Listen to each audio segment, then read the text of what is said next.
नमस्कार दोस्तों, कैसे हैं आप।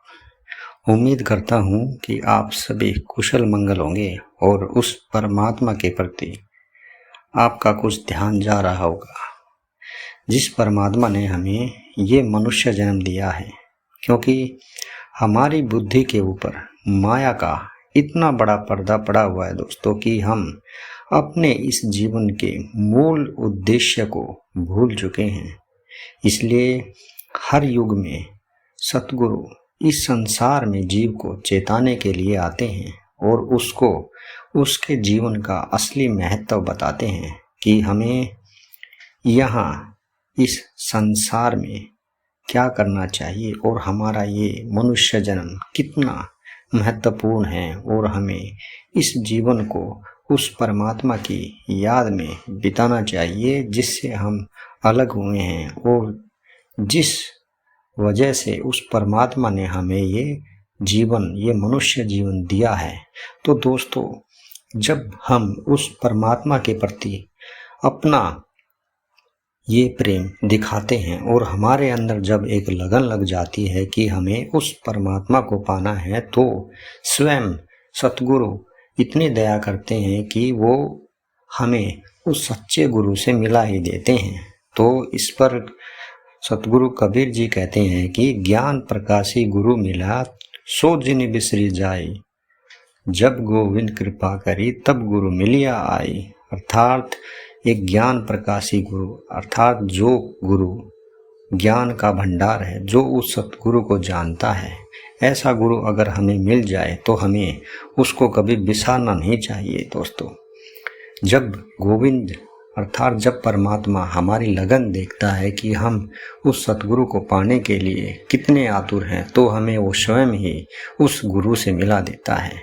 तो आइए दोस्तों, आज की अपनी ये तन मन को पवित्र कर देने वाली यात्रा पर फिर से चलते हैं और अपने इस जीवन को सार्थक बनाने का प्रयत्न करते हैं। बिन सतगुरु बाचे नहीं, फिर बूढ़े भव माही, भव सागर की त्रास से सतगुरु पकड़े बाही। दोस्तों, इस दोहे के माध्यम से कबीर जी हमें ये कहना चाहते हैं कि सतगुरु के बिना इस जीव को कोई नहीं बचा सकता, क्योंकि वह बार बार इस माया के जाल में फंस करके इस संसार के भव सागर में हमेशा ही फंसा रहता है। उसे इस कुएं रूपी भव सागर से केवल सतगुरु ही बचा सकते हैं। और आगे कबीर जी कहते हैं कि भव सागर की त्रास से सतगुरु पकड़े बाही, अर्थात इस संसार में जीव पता नहीं कितने दुख भोगता है, बार बार निचली योनियों में जन्मता मरता रहता है और हर योनि में उसे पता नहीं कितने दुख सहन करने पड़ते हैं। तो एक सच्चा सतगुरु अगर हमें मिल जाए तो केवल वो ही हमें इस त्रास से, इस दुखों के संसार से, इस सागर से अपनी बाह पकड़कर अपनी ओर ले जाते हैं और इस संसार से हमेशा के लिए हमारा जन्म मरण खत्म कर देते हैं। तो दोस्तों, हमें हमेशा ही एक सच्चे गुरु की शरण में रह करके उस परमात्मा को याद करना चाहिए और अपने इस जीवन को उस मालिक के चरणों में लगा देना चाहिए। सतगुरु शरण न आवही, फिर होए अकाज, जीव खोए सब जाएंगे, काल तेहु पुर राज। दोस्तों, कबीर जी इस दोहे के माध्यम से ये कहना चाहते हैं कि जो मनुष्य सतगुरु की शरण में नहीं आते, उनकी बार बार हानि होती है, क्योंकि बिगड़ी को बनाने वाले अर्थात जीवन के कलेशों को मिटाने वाले तो सतगुरु ही हैं। अर्थात सतगुरु से ही इस संसार के सभी बिगड़े हुए कार्य सिद्ध होते हैं और सतगुरु ही इस संसार से हमें मुक्ति का मार्ग बताते हैं और हमारा इस संसार रूपी भव सागर से बेड़ा पार लगाते हैं। आगे कबीर जी कहते हैं, जो जीव उनकी शरण में नहीं आते वे यूं ही नष्ट हो जाते हैं।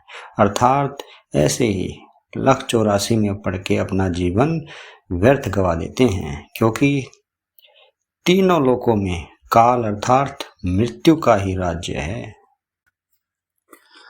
सतगुरु सम को है सगा, साधु सम को दाता, हरि समान को है हितु, हरिजन सम को जात। दोस्तों, कबीर जी इस दोहे के माध्यम से हमें ये समझाना चाहते हैं कि इस संसार में सतगुरु के समान अपना सगा संबंधी भला कौन हो सकता है, अर्थात कोई नहीं हो सकता। सभी रिश्ते नाते स्वार्थ के हैं। साधु संत के समान कोई दानी नहीं है, क्योंकि वो अपने शिष्य को मांगने पर उसे तीनों लोकों की संपदा भी दान में दे देते हैं।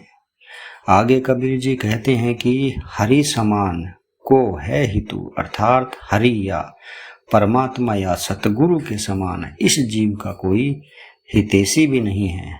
हरिजन को जात, हरिजन अर्थात परमात्मा के भक्त के समान भला कोई उत्तम जाति अर्थात समाज कहाँ और कौन हो सकता है, अर्थात कहीं कोई नहीं हो सकता, क्योंकि वो उस परमात्मा में मिलकर उस परमात्मा का ही स्वरूप हो चुके हैं।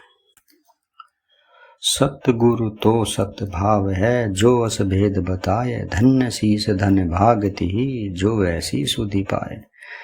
दोस्तों, कबीर जी इस दोहे के माध्यम से हमें ये समझाना चाहते हैं कि सतगुरु स्वयं सत्य स्वरूप हैं और सत्य का रहस्य बताने वाले हैं।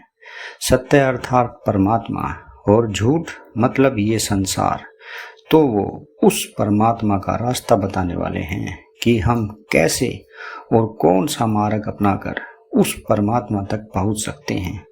पता सभी को होता है कि परमात्मा हमारे अंदर है, परंतु उस परमात्मा से कैसे मिला जाए ये सिर्फ एक सच्चा गुरु ही जानता है। वही वो जुगत बताते हैं जिससे हम उस परमात्मा को अपने अंदर देख पाते हैं। तो इसमें कबीर जी कहते हैं सतगुरु तो सतभाव है, जो असभेद बताए, मतलब जो शिष्य ये जान लेता है कि गुरु मुझे अपने गुरु के सामने कभी भी झूठ नहीं बोलना है, हमेशा सत्य ही बोलना है, चाहे मेरे से कोई भी अपराध क्यों ना हो जाए। क्योंकि अगर हमसे कोई अपराध हो जाता है तो हमें तुरंत ही उस समय गुरु के सामने क्षमा याचना कर लेनी चाहिए, क्योंकि गुरु बहुत ही दयाल होते हैं।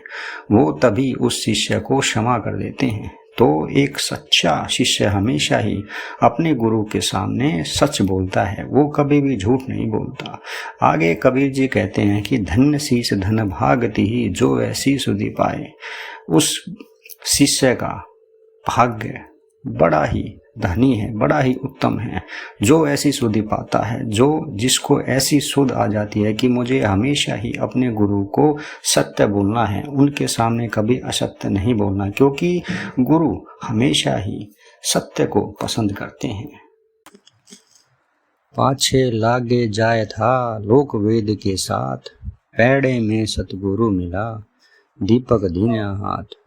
दोस्तों, कबीर जी इस दोहे के माध्यम से हमें यही कहना चाहते हैं कि अज्ञानता में बिना सोचे समझे सांसारिक मान्यताओं और झूठे आडंबरों के पीछे लगा हुआ जा रहा था, अपना अनमोल समय यूं ही नष्ट कर रहा था। तभी सतगुरु की दया होती है और सतगुरु उस जीव का कल्याण करने के लिए उसे गुरु के रूप में मिलते हैं और उसे अपने ज्ञान रूपी प्रकाश से उसका सब अंधकार खत्म कर देते हैं और उस परमात्मा का सत्य बताते हैं कि वह कहीं और नहीं, हमारे अंदर ही है, और उस परमात्मा को पाने की युक्ति भी बताते हैं, और इससे उसका इस संसार से हमेशा के लिए आवागमन समाप्त हो जाता है।